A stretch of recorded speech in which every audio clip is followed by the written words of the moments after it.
has all the ingredients, Gary Gerald, of being one of the best finals of the season. Absolutely. Haye with the lane choice, and that's a bit of a surprise. Remember, he ran a 5:14 in the semifinal round, and Ormsby, who has won 3 times this year, was the #2 qualifier behind Bradley, who's long since been eliminated. Ormsby has an amazing car. Most of these racers make 4 to 6 runs on a set of tires. Ormsby can make as many as 12, which means he's not turning that tire all the time. Ormsby is turning the clutch. And there goes Gary Ormsby. His clutch works to perfection. Dick LaHaye's does not. And I think that was the final decider as Gary Ormsby wins again at 5.15 seconds. What a magnificent season Lee Beard and this team are having. That's the 4th victory of the year, and Doc Arlitz is there. Nice pass for the final there, Lee. Well, I'll tell you, we just ran consistent all day. I'd like to say a couple things. I'd like to thank my family for being behind me through all my years of racing, my girlfriend for sticking behind me, and for Gary Ormsby for putting his confidence in myself and this great team that we have. Thank you. Thank you. Certainly the satisfaction of the performance of this team evidenced in the comments of Lee Beard. Let's take another look at this final run. What a picture-perfect start. Cars leave the line like they're tied together, and we were in store for a great drag race, and then all of a sudden, the blue smoke starts to appear off of Dick LaHaye's car. You can see where he had actually backpedaled it and almost saved the run. It's unbelievable in this day and time, and you would even think of backpedaling one of these cars, but LaHaye did it. But he just couldn't quite make it up. Ormsby continued to maintain traction right to the very end and mustered that beautiful 5:15. Let's talk with a happy winner. Here's Steve.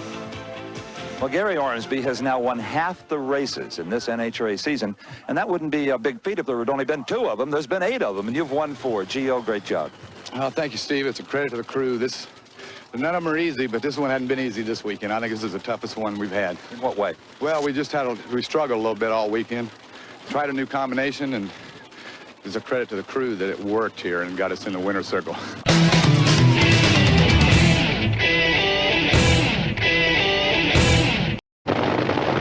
Just another round in the continuing saga of the battle in top fuel between Dick LaHaye and Joe Amato. Thus far this season, Amato has been the victor. An incredibly close race until the last few hundred feet. Tim Richards reflecting the emotion of the crew as Joe Amato takes the championship. His wife, Jerry, with a smile on her face. 5.01 elapsed time. That is the low ET of this race. And down at the far end of the track, it is Bruce Larson's crew running over to offer their congratulations to Joe Amato. Larson himself over to congratulate his teammate on yet another championship victory. They have done it 3 times this year. First in Columbus, then in Denver, and now here at Seattle. As we look in replay, you can see from the starting line to the finish line, this was Joe Amato's race. He had 2/100ths of a second advantage at the starting line, 9/100ths of a second over LaHaye in the run down the racetrack.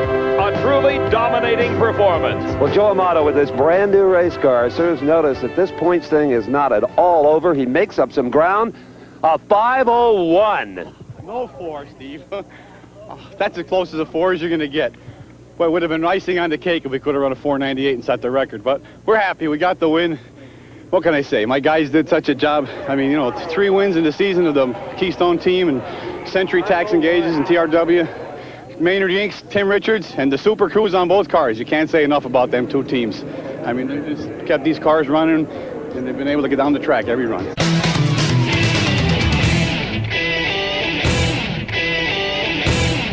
And then very craftily back the car down again, much like Bruce Larson has done with his car.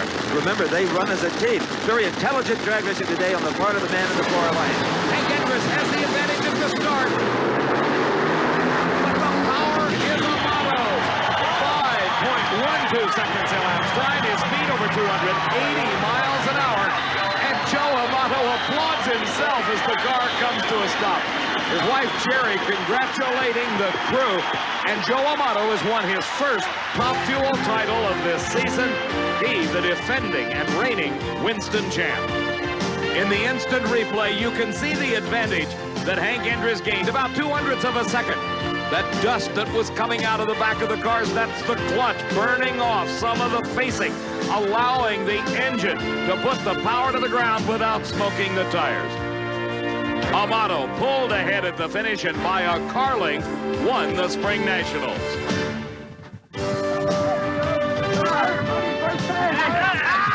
It is bedlam down here, Dave, as you can see. The first doubleheader for the Amato back team. Bruce Larson in funny car, Joe Amato in top fuel. I don't know if he's ever going to take his helmet off.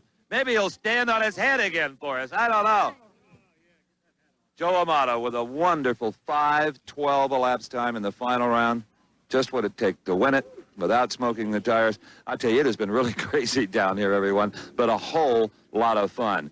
Joe Amato frustrated. Seems to have had that Winston Championship jinx, but I think you've broken out of it now, champ. Yeah, monkey buddy, boom, he's gone. We're back. 5:12. Oh, thank you, Steve. Boy, my guys have been working hard all year. You know, World Championship, you get that monkey on your back. And it takes a lot of teamwork, and you got to stick to it. You got to keep smiling when the chips are down. That's why we got a good team, and I love this, to come back from something. When you're adverse, that's a sign of a true champion, when you can come back and do it.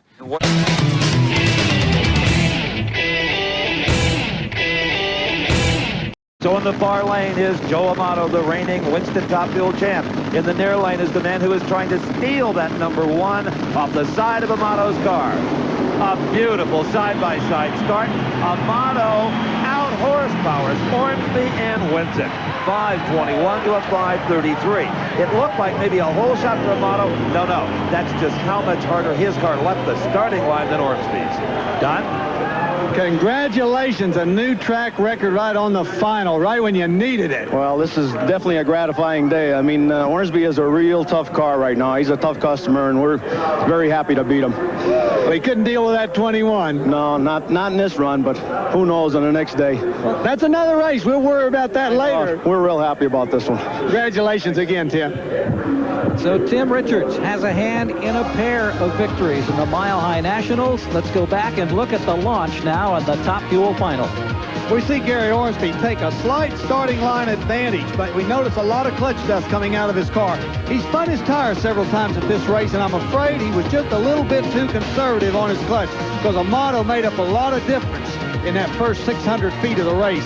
And look at him stretch it out now. Even though Ormsby runs 270 miles an hour, it's not good enough. And look at the reaction from the Amato crew. Joe is now with Steve. You did it all right today, Jose. He set the pace for me. You know, the captain has to pull it in.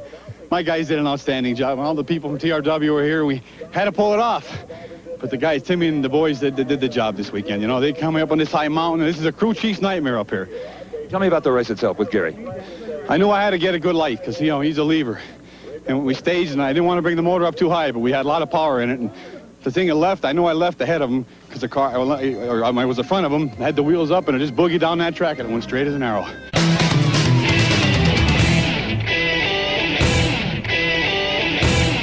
We have the opportunity to ride with our onboard camera and watch the action from the driver's point of view. Hill is pre-staged. He moves forward. Now Daryl Gwynn comes into the staging beam. A great start for both drivers. And Daryl Gwynn pulls off a big victory with a 5.08 second elapsed time. The crew chief, Ken Vini, and the entire Gwynn crew overjoyed with this victory. A 5:11 elapsed time for Eddie Hill. A tremendous final race of this 20th annual Gator Nationals. You see Daryl Gwynn had an advantage by 0.04 of a second at the start. In instant replay, you can see how Gwynn won this race. He continued to pull ahead of Eddie Hill until at the finish line by about a half a car length, it was Daryl Gwynn, the champion of the Gator Nationals. Dave, the crew not yet here, but what a celebration this will be. When you needed it, you had it, Daryl. 5:08 to 80. I appreciate that. I'll tell you what, we gambled like unbelievable in the final. We changed everything but the left front wheel bearing, and I'll tell you what, it paid off. we knew Eddie was going to be right there, and I knew I had to cut a good light, and right in front of my hometown. I can't believe it. 5:08. You've been so close here before. That's right, and Eddie's beat me in Texas in front of his hometown, so I paid him back a little bit. You know, when you change everything, sometimes you don't know which thing worked. That's right. We didn't know, and I just knew I had to cut a light. I didn't look. You did. That's right. Well. Yeah, that says it. There's nothing more to add.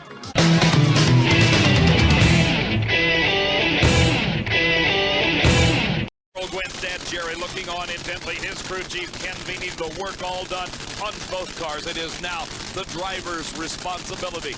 John Force responded to the call in fine form, winning it with a hole shot. Amato and Gwynn. A great start. Daryl Gwynn, for the second race in a row, wins an NHRA national event. As the crew celebrates, they're looking at the scoreboard that tells them Daryl Gwynn ran another 4.95 second elapsed time. This one only 1,000th of a second slower. Is he happy? I guess so. Daryl Gwynn watched Joe Amato leave on him by just about 200ths of a second. Amato ahead right at the starting line. But it wasn't so many feet down that 1,320-foot race course before Daryl Gwynn had caught Amato and passed him. Headed to the finish line and the Keystone Nationals crown. Daryl Gwynn has won the U.S. Nationals. Now the Keystone Nationals set the national record twice and ran his house number. Life is good.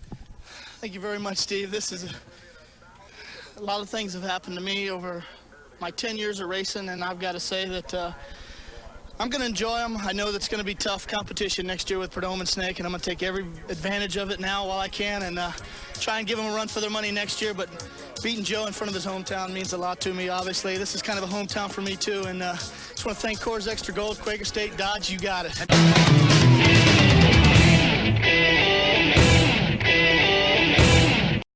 Based on their performances in the semifinals, Amato has a slight advantage, only 400ths of a second. He ran a 5:04 compared to Gary Ormsby's 5:08.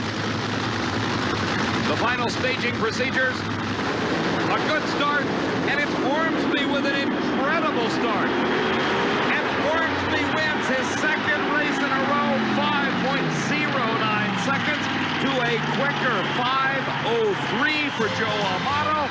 But at the start, Ormsby allowed his car to roll forward. He deep staged, but he still was able to prevent red lighting and left the starting line ahead of Amato. You saw the header flames as they came up, first for Ormsby, then for Amato. And at the finish line, that was the margin of victory. We talked 2 weeks ago on Pomona. We have talked here at the end of Houston Raceway Park about Gary Ormsby, his incredible reaction times, the way this car reacts. You have won the Fram Supernationals 5:09 to a 5:03. Oh, I love it. I like to win. I don't care how I do it, but it's great. Were you concerned when it appeared to have overstaged? No, no, I didn't know it did it? Well, the staging lights were flickering, yeah. Oh, were they? No, I didn't even catch that. I just concentrated on the light.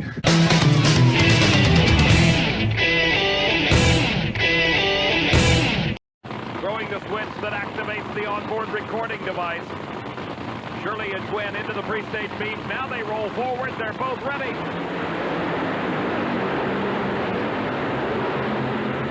And Shirley Muldowney wins her first race since 1984. Since her comeback after the near-fatal accident in Montreal, Canada, back in 1984, Shirley Muldowney has won an NHRA national event title, and she did it on her driving skills. In the far lane, Shirley got a 400th of a second advantage over Daryl Gwynn. Her elapsed time on this run was 5.05 seconds at 275 miles an hour. In his effort to play catch-up, Daryl Gwynn ran 5.04 seconds at a faster speed, 278 miles an hour, but Shirley's the champ. Shirley, it's been lonely in the winter circle without you. Yeah, it has. We did it. I don't know. And you did it on the starting line the way you love to do it. They had the car for me on the starting line. It just, you know, it made a good leave all day. It kind of faltered in the top end again, and I don't know why, and I was sure he was going to catch me, but he didn't. You know...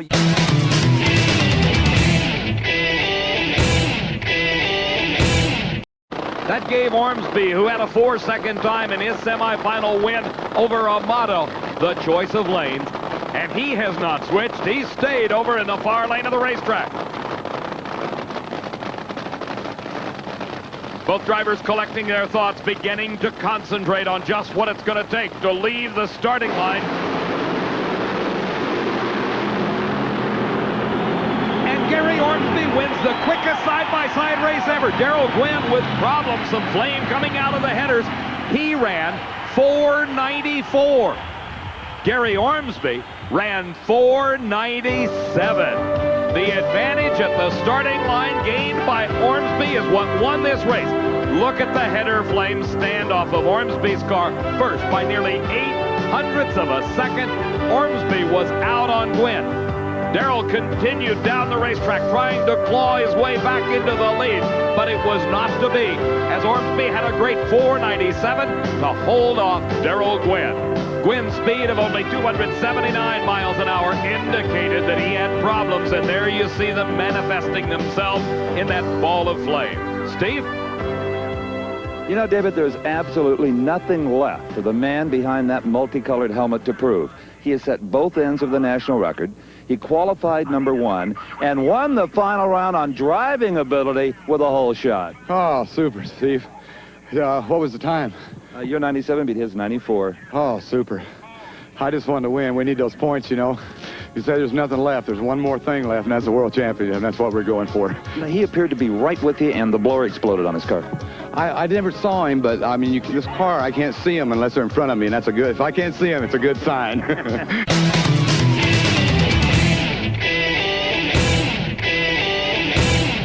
Well, the burnouts are over and the crew's work is completed. It is up to the two people occupying the cockpits of these 290-mile-an-hour race cars, Shirley Muldowney and Dick LaHaye. They concentrate on the start and the Christmas tree, getting themselves set and a green light. A close race, and Dick LaHaye pulls it out by a matter of about a foot. At the finish line, Dick LaHaye had a 5.07 seconds at 278 miles an hour. An identical elapsed time, just 0.04 of a second quicker, was Shirley Muldowney. The starting line advantage gained by LaHaye. They shuttled back and forth. It appears at this point that Muldowney is ahead. Then, as they approach the finish line, LaHaye, there you see it, a half a car length, he is the champion. Crew chief and daughter, Kim LaHaye, obviously pleased. She's got a thumbs up for her dad. Steve? Top Fuel finals just don't get a lot better than that. Two dynamic personalities and tremendous race cars. Identical elapsed times. Identical? I must have left first stint. Indeed. Thank you, Lord. All the prayers paid off. Were you gunning for a light? Did you feel you needed it? I had to, yeah, because, you know, we'd slowed down the round before, and we put a new blower on it for that run and put a new clutch in it and said, let's roll the dice. It should run in 06 or in 07, and lo and behold, it run in 07. Did you see that pink car out of the corner of your eye? Seen out of the corner of the eye for quite a ways, and then out towards the top end of the racetrack, I started driving away from her, and I thought, boy, if it'll just hold in there, we're home free. A magnificent win at a magnificent new racing facility. Oh, very much so. This place is fantastic, and you really got to take your hat off to the people that built this facility. And, you know, this really tightens up this points race.